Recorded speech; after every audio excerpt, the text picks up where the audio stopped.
Alright, welcome back everybody to tutorial for week 4. In last week's tutorial, I took a little bit of a deviation from what I said these tutorial videos were going to look like, and it ran a little bit longer. Now, that tutorial covered all sorts of problems for MLE type questions, so if you haven't had the chance, go take a look at it and use that as some good practice for MLE. This week, I'm going to try and keep things short, and we're going to get back to the format from the first tutorial. Without any further ado, let's give you the schedule for this video. In the next part of the video, I'm going to recap what you should have covered this week with respect to PPDAC and that framework. In the second part, I'm going to take a look at an example of applying the PPDAC framework. And in particular, I'm going to take a look at an example related to a COVID-19 vaccine study. So, spoiler alert, that study is really well done, and we're going to see why that study was really well done using this framework that we covered this week. Following that, I want to take a look very briefly at a web application that's going to help you get a better sense of how to interpret QQ plots. And so the link to that web application should be posted alongside this video. And so I'll explore that a little bit.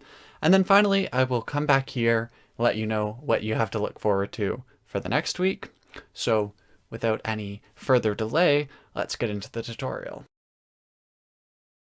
This week we discussed PPDAC. PPDAC, or Problem, Plan, Data, Analysis, and Conclusion, is a framework for thinking through a statistical problem. It really is a setup that lets you consider the strengths and weaknesses of any empirical study in a systematic way.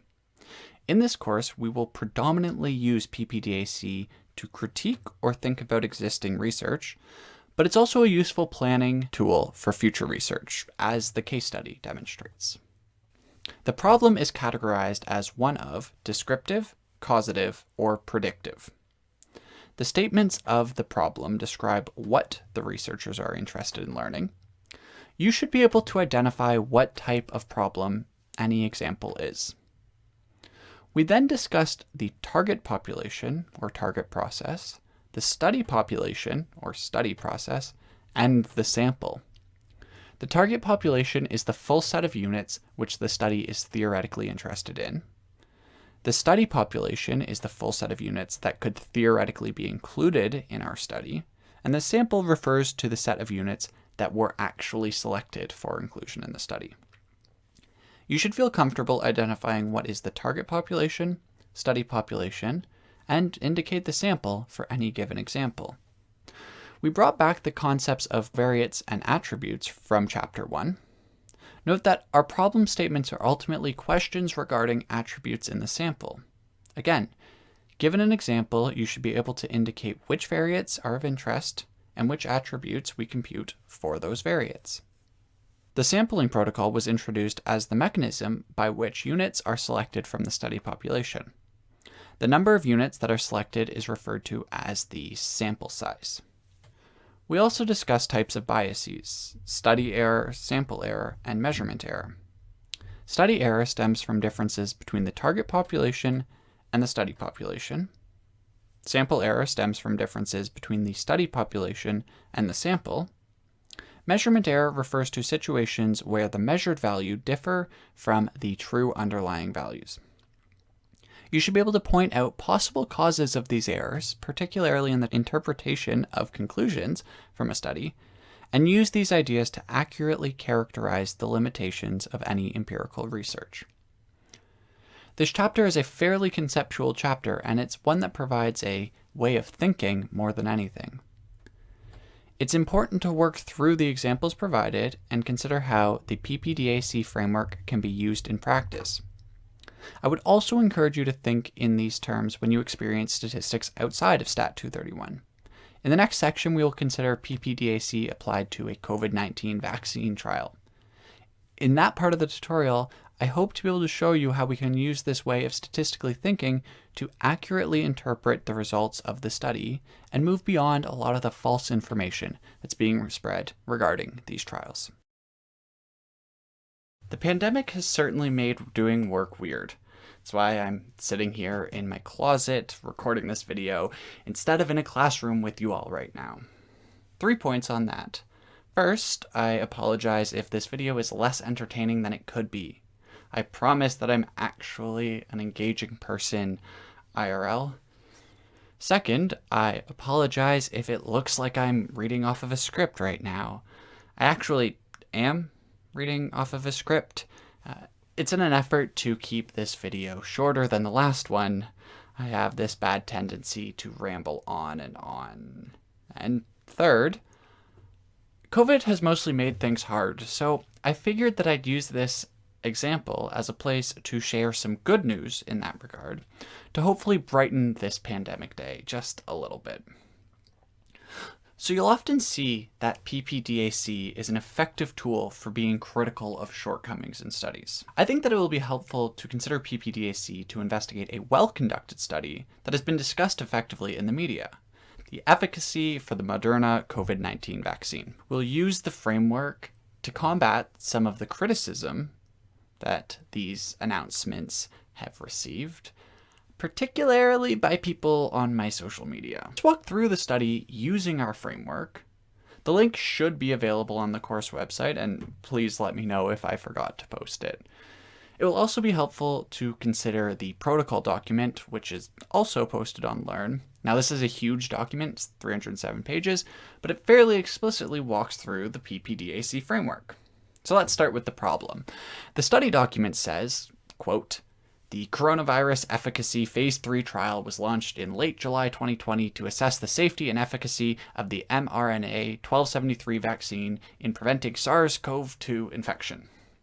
For starters, this is a causative problem, or rather, it's two causative problem statements. One, does the vaccine prevent the SARS-CoV-2 infection? And two, does the COVID-19 vaccine cause adverse reactions in humans? What about the target population?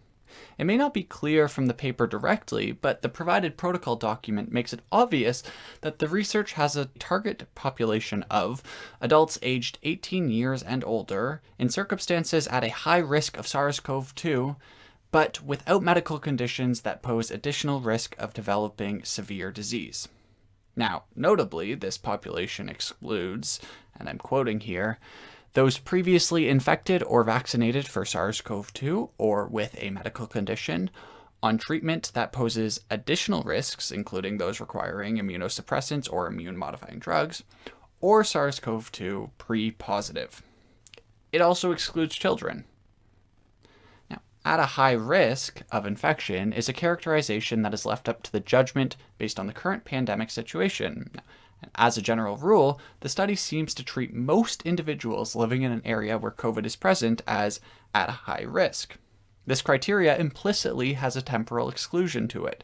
People in 2018 are not relevant in the target population, and hopefully people in 2025 are not either. What variant is of primary interest? This perhaps may be slightly trickier to think of. The study units are individual people, but our questions have been framed around the vaccine.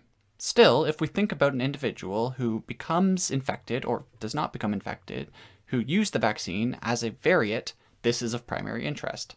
Now, it's important to define this carefully. What if someone receives the vaccine and then the day after receiving it, they test positive? Or what if they test positive 2 years later?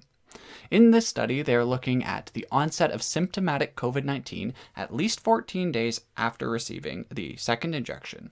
We're secondarily interested in side effects experienced by the individuals. Our problems must fundamentally be framed in terms of attributes. For instance, to ask the question, does the vaccine prevent the SARS-CoV-2 infection?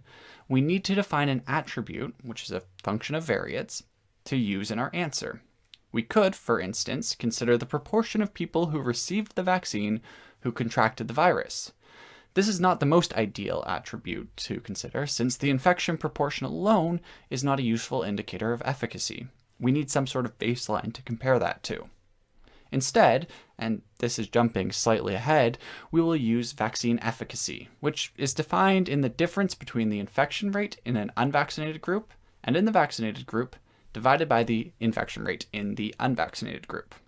We would want a similar attribute related to the incidences of side effects to discuss safety. So, pulling all of this together, we can state that the problem was to study the vaccine efficacy for the Moderna COVID-19 vaccine for adults at a high risk of COVID-19 infection, but with no history of COVID and no medical underlying concerns.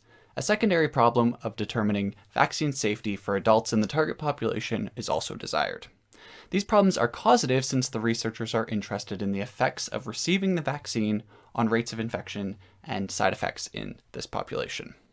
As a note, this study actually outlines numerous additional problems. These are the two primary considerations, while the remainder of the problems exist to help guide future research. I will leave those to be considered by anyone who might be interested in digging through the protocol document. Next, we consider the plan. The following 3 quotes are useful for understanding what the plan was.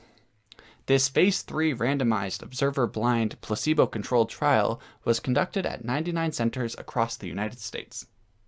Eligible participants were persons 18 years of age or older with no known history of SARS-CoV-2 infection and with locations or circumstances that put them at an appreciable risk of SARS-CoV-2 infection, a high risk of severe COVID-19, or both. Pregnant women and children were excluded from this trial, and additional evaluation of the vaccine in these groups is planned. There are numerous additional inclusion-exclusion criteria outlined in the document. So, in all, the study population is made up of individuals living in the U.S. near one of the 99 selected centers who fit the inclusion-exclusion criteria. In particular, this means that they are 18 plus with no known history of COVID and who are not pregnant. Our study population is, as a result, a subset of our target population. The sampling protocol involved volunteer sign-up, likely directed in part by healthcare providers. The exact mechanism of recruitment is not entirely obvious. With that, once an individual had volunteered and undergone screening for informed consent, they are subjected to the inclusion-exclusion criteria. Importantly, a patient selected for participation in the study is randomized to either the placebo or the true treatment in a 1-to-1 ratio. In fact, the randomization is actually within subgroups so that similar numbers of, say, elderly individuals are in both the treatment and the control. However, the details are not presently important. The study has a sample size of 30,420. There is extensive documentation on how different factors are collected. Some of the conditions are self-reported, so you keep a journal of adverse reactions, and some are measured directly. COVID-19 testing is given to patients who have symptoms. The analysis is also presently beyond the scope of this course. However, for our interest, the paper does state that symptomatic infections occurred at a rate of 56.5 per 1,000 person-years in the placebo group, and at a rate of 3.3 per 1,000 person-years in the vaccinated group. This implies a vaccine efficacy of 94.1%. The paper then concludes that this vaccine is effective at reducing the infection rate, and that the side effects are minor and quick to resolve. Severe negative reactions were no more common in the group receiving the vaccine than in the group receiving the placebo. So that's wonderful news, right? Well, notice that we've not yet talked about the study biases or errors. Remember that we have study error, which occurs when our study population differs from our target population. We have sample error, that occurs when our sample differs from our study population. And we have measurement error, that occurs when the measured variates differ from the true variates. Understanding these 3 types of errors is the key to understanding much of the misconceptions being passed around regarding the vaccine. In order to reinforce these ideas, let's consider this on the basis of the guidance that is given regarding the vaccine, particularly considering the guidance that has left some individuals skeptical.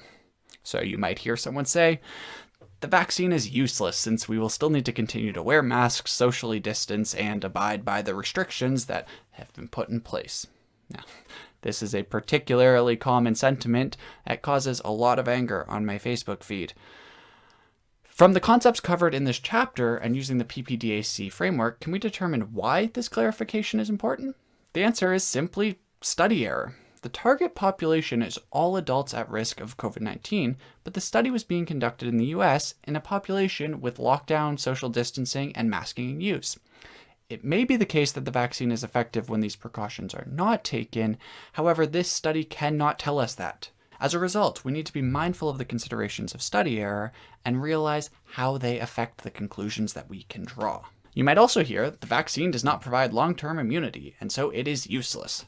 Again, this sentiment has been widespread on social media, and it certainly makes me want to show up and post PPDAC angrily in response. There's a true statement that we do not know how long-term the vaccine is effective for, and making a claim outside of this is irresponsible.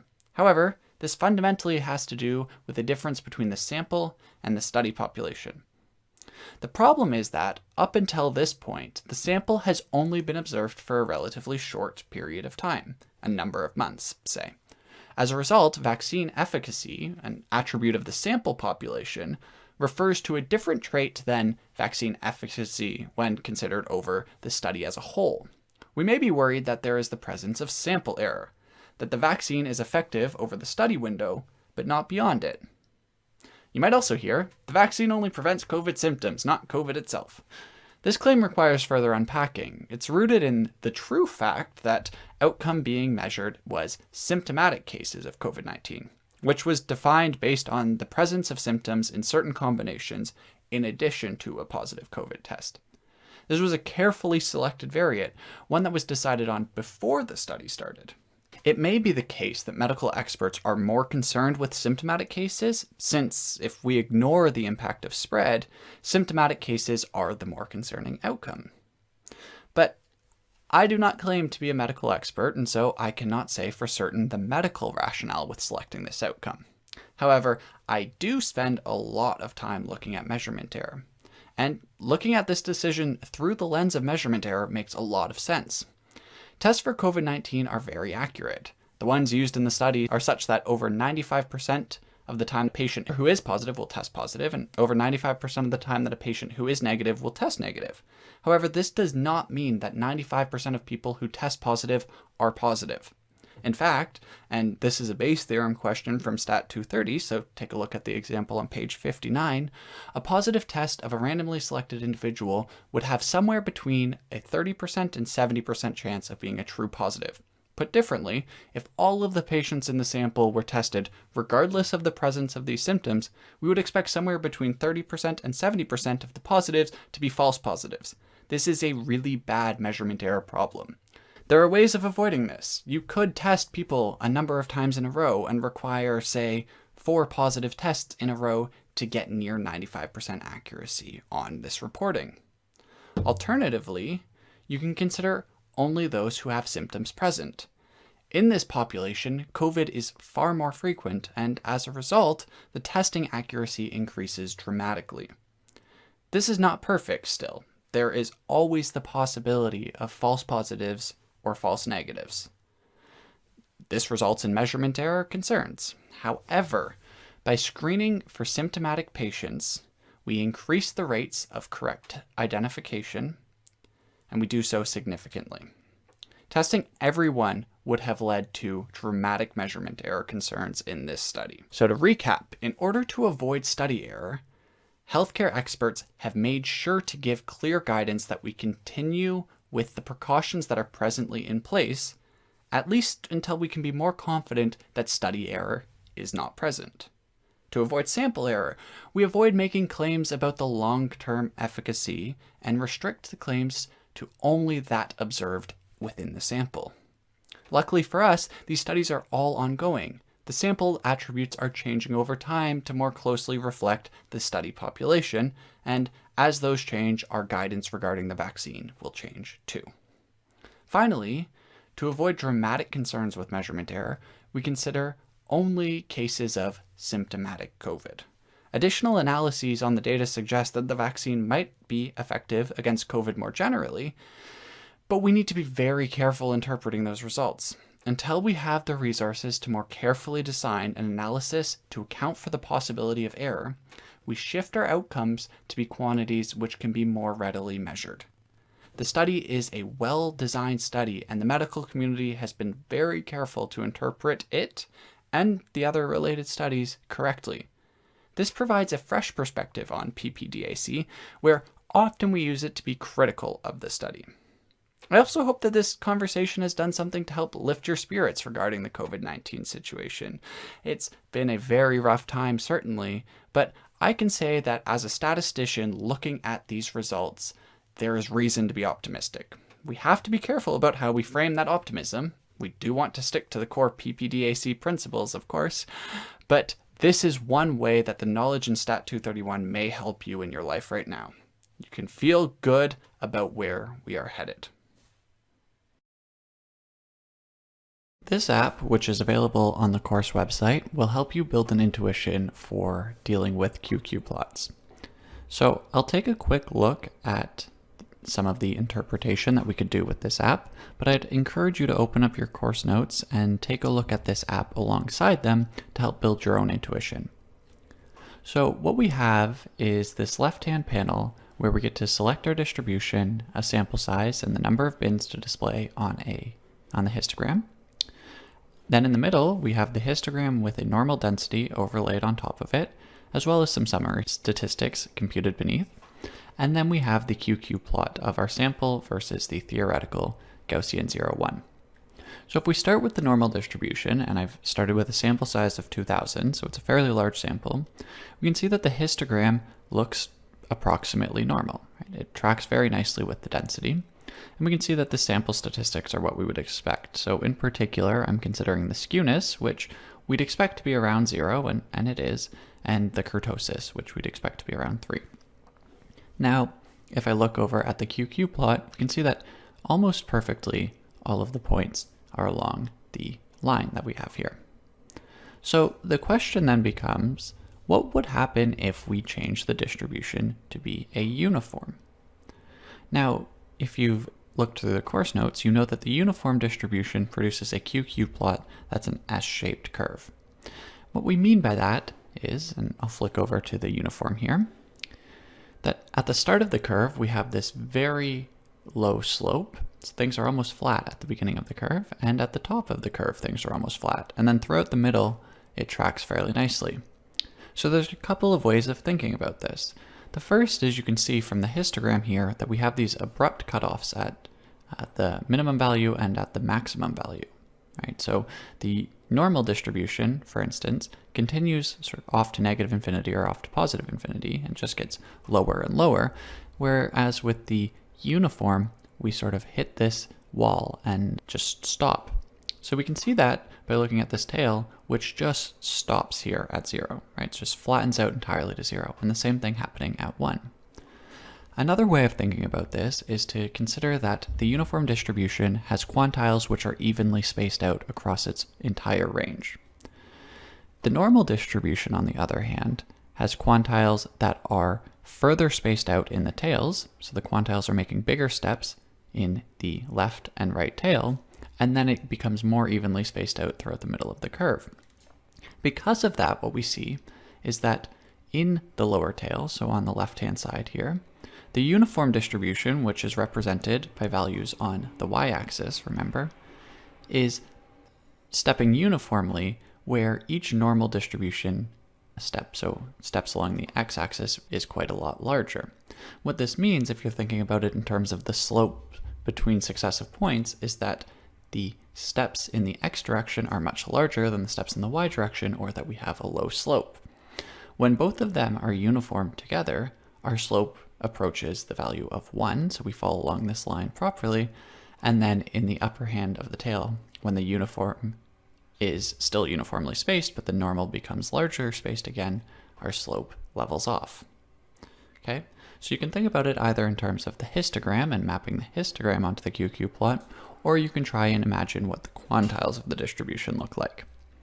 Now, one other thing to point out is that the skewness of the uniform distribution is 0, theoretically. So in our sample, it's slightly positive, but it's basically 0. And the way that we see this in the QQ plot is through rotational symmetry, right? So when we're talking about a skewness of 0, when we're saying that something is not skewed, we know that the left-hand tail looks the same as the right-hand tail, and so we should expect that the left-hand tail of the QQ plot looks the same as the right-hand tail of the QQ plot, and this will reflect itself in rotational symmetry. Of course, we see the same thing with the normal, where it falls along a straight line, and so you can rotate that as well. Now the other piece of the uniform distribution is this kurtosis. It has a kurtosis of less than 3. What this means is that there are fewer observations out in the tail, and in fact, in the uniform distribution, there are no observations off in the tails, and so that's why we get this breaking away. If we instead considered the t-distribution, now the t-distribution is symmetric, so we should still expect to see rotational symmetry, but it will have a kurtosis that is higher than 3. So let me increase the number of bins here just to make the t look slightly nicer in the histogram here. And it's hard to tell from this sample exactly, but we can see these little spikes that come up above the normal expectation here. So there's more observations out in the tails than we would expect from a normal distribution. That's represented by the kurtosis being greater than 3. Right, so we can see the rotational symmetry is still here because the skewness is around 0. However, instead of it being cut off at, say, the values of 0 and 1, as we saw, we see that we have the opposite thing happening, where we're dipping down. It looks like we're almost going off to negative infinity or positive infinity in the y direction.